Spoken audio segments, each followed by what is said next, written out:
नमस्कार, मैं शिव गोविंद द्विवेदी आप सभी का अपने YouTube चैनल गतिमान क्लासेस पर हार्दिक स्वागत करता हूं।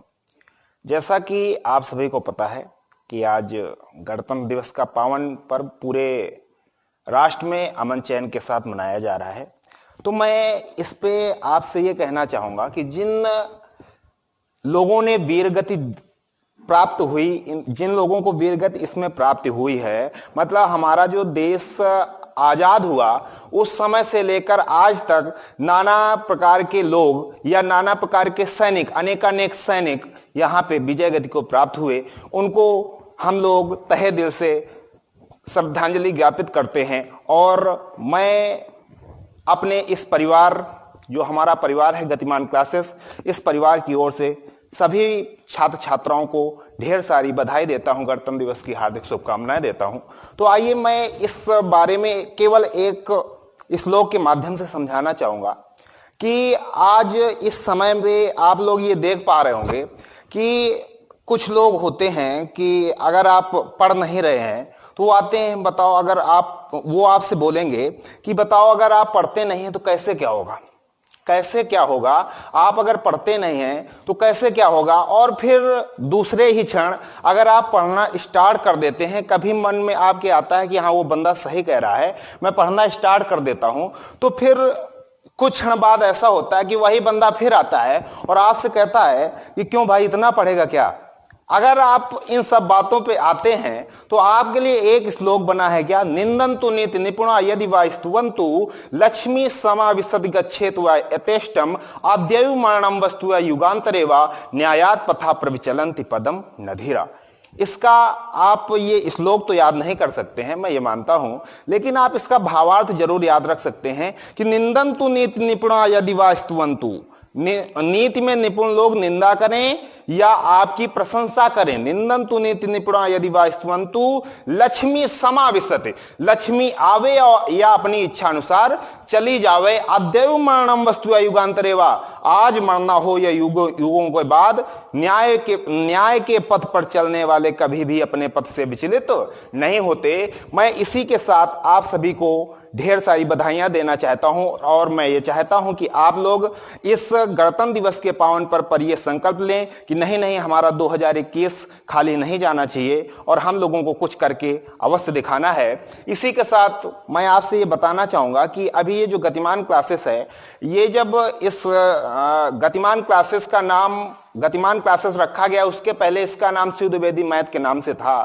तब यहाँ पे एक दो क्लासें रीजनिंग ली थी, जिन्होंने रीजनिंग ली थी और एक क्लास इंग्लिश की रही होगी, तो वो हमारे सर हैं कौशिक तिवारी, उनके द्वारा कुछ पंक्तियां ज्ञापित की गईं और मैं आशा करूंगा कि उनकी पंक्तियों को आप सुनेंगे और अच्छे से उनका मनन करेंगे कि उन्होंने क्या कहने का अपनी इच्छा प्रकट की है, मतलब कुछ ना कुछ अच्छा देंगे, जरूर अच्छा देंगे, मैं ये आशा करता हूं। तो आइए सुनते हैं हमारे कौशिक सर।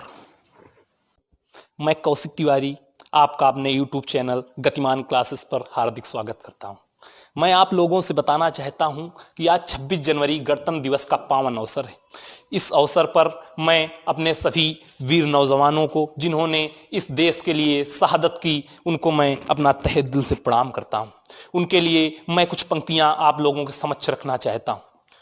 उठो धरा के अमर सपूतों, पुनः नया निर्माण करो, जन जन के जीवन में फिर से नव स्फूर्ति नव प्राण भरो। उठो धरा के अमर सपूतों, पुनः नया निर्माण करो, जन जन के जीवन में फिर से नव स्फूर्ति नव प्राण भरो।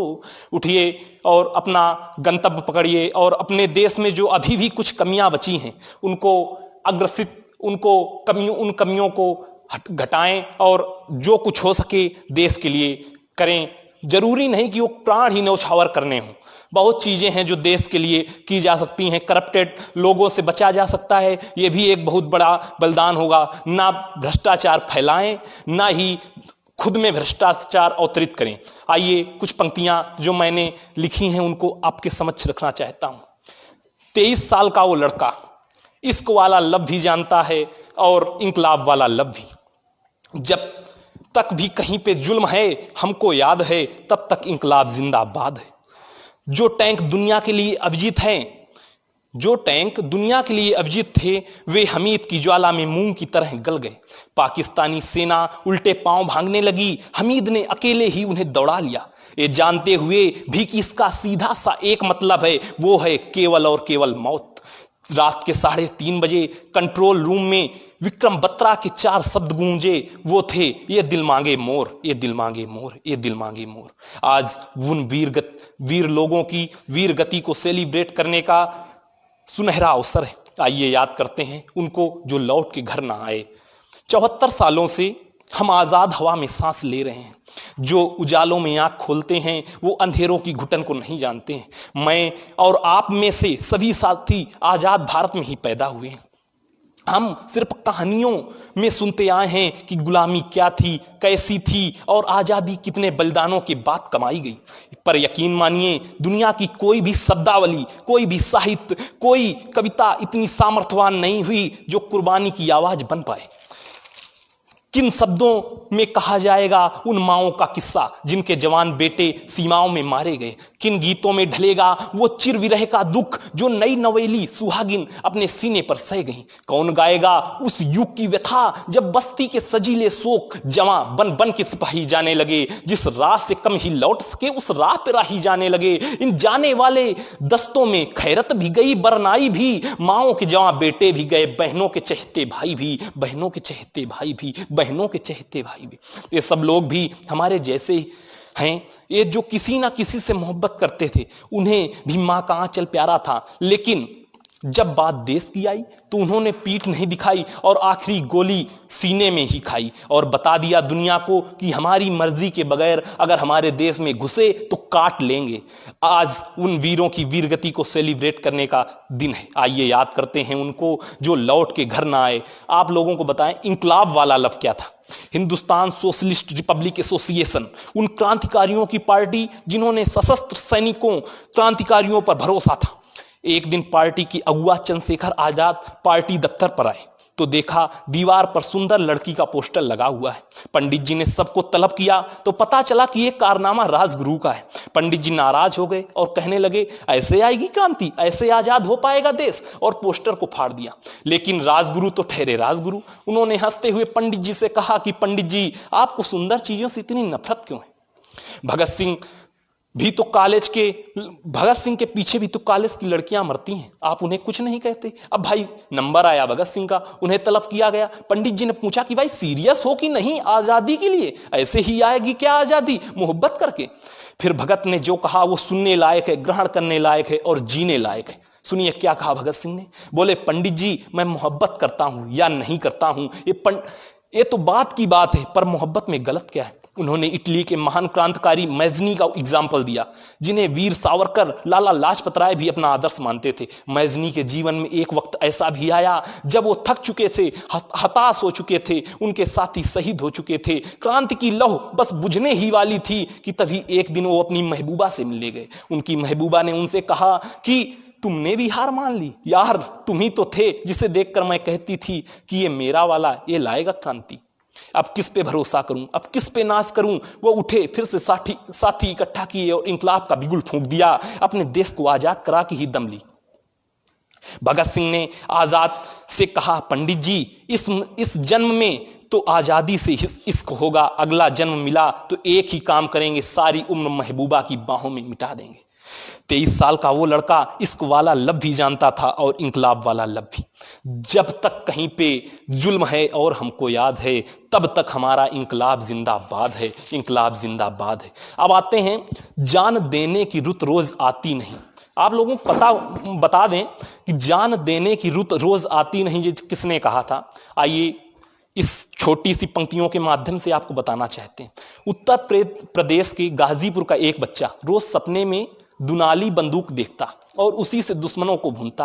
रोज सुबह उठता और माँ से अपने सपने के बारे में बोलता, माई हम कुल दुश्मन का मार दहिली, माई हम कुल दुश्मन का मार दहिली। एक दिन मेला लगा तो माँ को लगा कि बेटे को गेंद और बल्ला नहीं बंदूक से प्रेम है, तो उन्होंने 2 पैसे कहीं से उधार लिए और लेकर के बच्चे की हथेली में रख दिए और मेला देखने के लिए भेज दिया। लड़का मेले से लौटा तो देखा हाथों में लोहे का चिमटा था। माँ ने पूछा, तो कहने लगा, माँ तू रोज चूल्हे में हाथ डालकर रोटियां सेकती है, अब इससे सेकना तो आपके हाथ नहीं जलेंगे। माँ रोने लगी तो माँ के आंसुओं से बेटे के दिल में धधक रही आग कम नहीं हुई।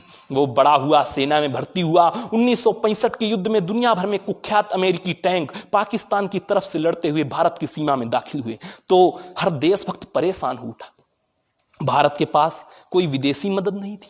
हथियारों के नाम पर हिंदुस्तान के पास मशीन गन और बेहद छोटी गन माउंटेन जीप थी, जो पैटर्न टैंकों के लिए नाकाफी थी। लेकिन सरहद पर जब हमलावर टैंकों का सामना हिंदुस्तानी हौसले से हुआ, जब सरहद पर हमलावर टैंकों का सामना हिंदुस्तानी हौसले से हुआ तो अमेरिका ने भी दांतों तले उंगली दबा ली। उस हौसले का नाम था अब्दुल हमीद, वीर अब्दुल हमीद। जब हमीद ने देखा हमारे हथियार उनके बदबख्त टैंकों पर बेअसर हैं तो उन्होंने टैंक के फ्यूल चैम्बरों को निशाना बनाया और गोले दागने लगे। और देखते ही देखते उनकी छोटी सी गन माउंटेन जीप ने एक नहीं, दो नहीं, 7 पैटर्न टैंकों की धज्जियां उड़ा दी। जो टैंक दुनिया के लिए अविजित थे वो हमीद की ज्वाला में मूंग की तरह गल उठे। पाकिस्तानी सेना उल्टे पांव भागी। हमीद ने अकेले ही उसे दौड़ा लिया, ये जानते हुए भी कि इसका सीधा सा मतलब केवल और केवल मौत है। लेकिन हमीद और मौत का खौफ, उन्हें तो शायद शहादत के इसी मौसम का इंतजार था। जिंदा रहने के मौसम बहुत हैं मगर जान देने की रुत रोज आती नहीं। हुस्न और इश्क दोनों का रुसवा करें वो जवानी जो खून में नहाती नहीं। अब्दुल हमीद शहीद हो गए और देश के लिए दिवाली और ईद हो गए। आइए आगे। ये बात उस समय की है, विक्रम बत्रा।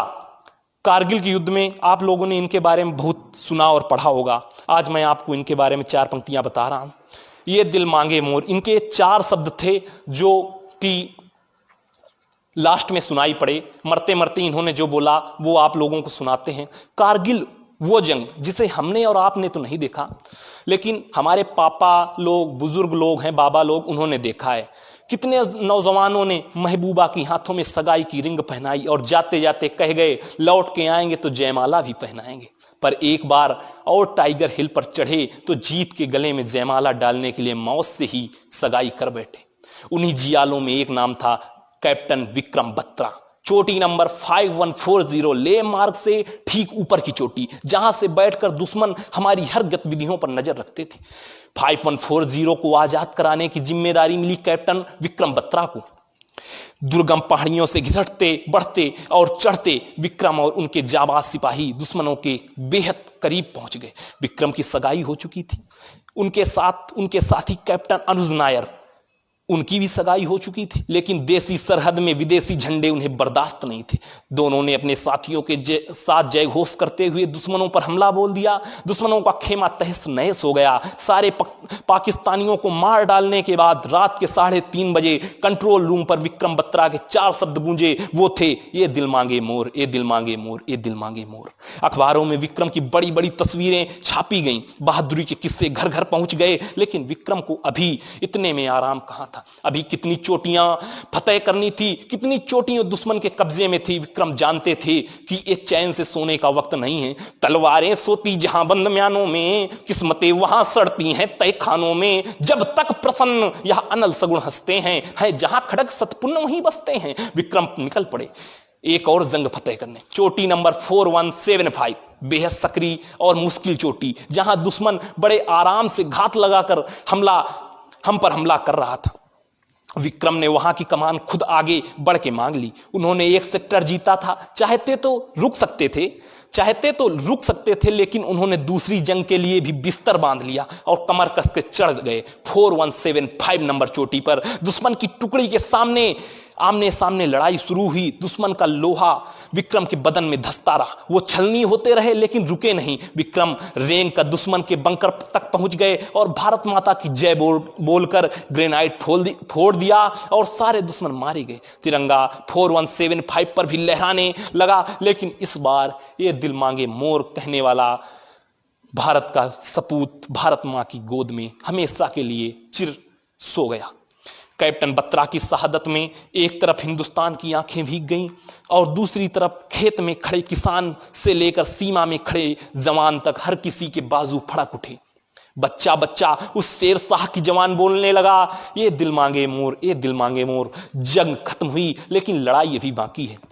मेरे दोस्त, हमें वो हिंदुस्तान रचना है जो भगत, हमीद और विक्रम के सपनों में आता था, और ये हिंदुस्तान हम रच के रहेंगे। इस दुनिया में हम भारत के बेटे बेटियों को रोकने वाली ताकत पैदा ही नहीं हुई, जिसका सारा इतिहास तक तो जगमग है, वीरता वन्न से भरी हुई रग रग है, जिसके इतने बेटे रण झेल चुके हैं, सूली की रीछ सोलों से खेल चुके हैं। उस वीर जाति को बंदी कौन करेगा, विकराल आग मुट्ठी में कौन भरेगा, जो सिर पर आप पड़े नहीं डरना, जन्मे हैं तो दो बार नहीं मरना, जन्मे हैं तो दो बार नहीं मरना। जय हिंद, जय भारत की सेना।